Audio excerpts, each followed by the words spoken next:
In 1980, Children of a Lesser God, a play by playwright Mark Medoff, made its debut on Broadway, receiving widespread critical acclaim and ultimately securing the Tony Award for Best Play that year.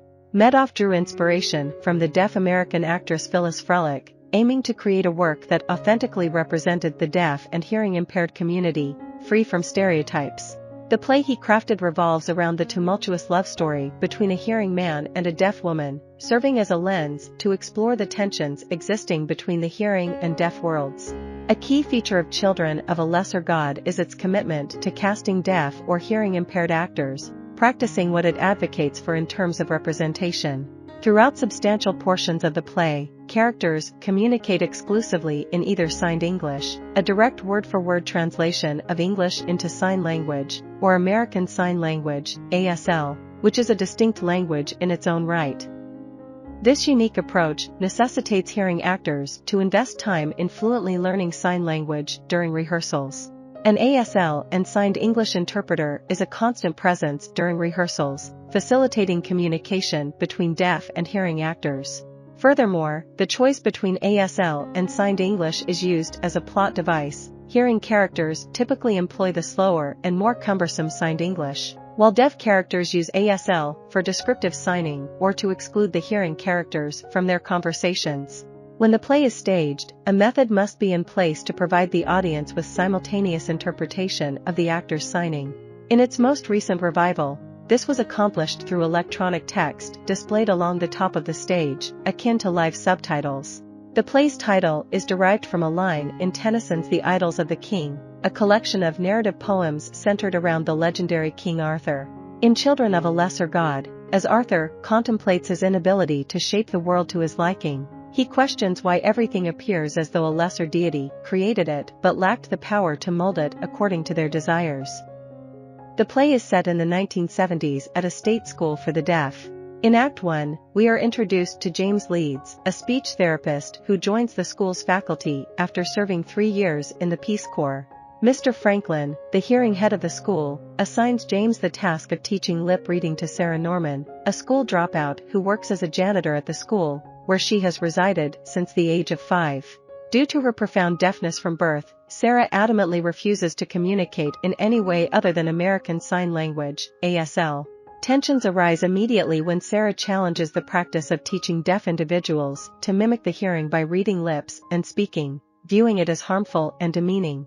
James, on the other hand, fears that relying solely on ASL will limit Sarah's experiences since it's primarily used by the deaf. Sarah counters by accusing James of attempting to play God and reshape the deaf in his own hearing image, as he seeks to alter a fundamental part of her identity. Unlike Sarah, who views her deafness as a unique aspect of her identity and aspires to become a teacher for the deaf, James initially sees it as a disability to be overcome. However, their initial animosity eventually transforms into attraction, leading to their decision to marry. Sarah's hearing-impaired friend, Orrin Dennis, a lifelong resident of the school, tries to dissuade her from this decision, while Mr. Franklin attempts to convey the same message to James. To Mr. Franklin, individuals like Sarah are profoundly disabled and should not be treated as able-bodied. As James defends their engagement, he realizes he is concealing parts of his communication from Sarah, perpetuating the very system of censorship and condescension that she is fighting against. Act I concludes with James and Sarah married.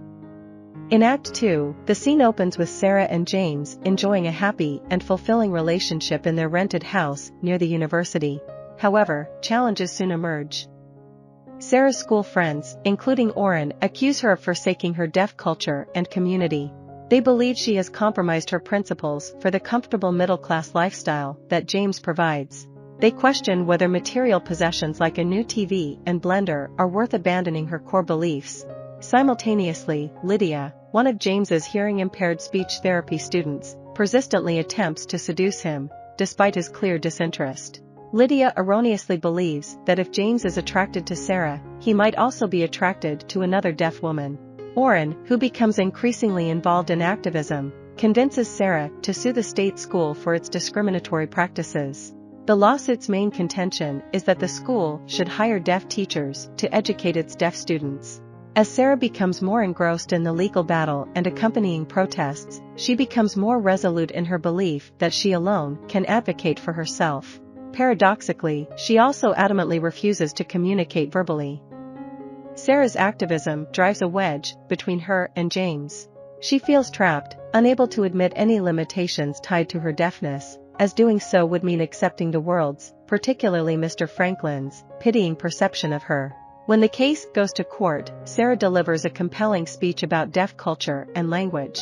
She concludes by asserting that a bridge between the hearing and deaf worlds is impossible until the hearing community respects the deaf and treats them as individuals, rather than patronizing them.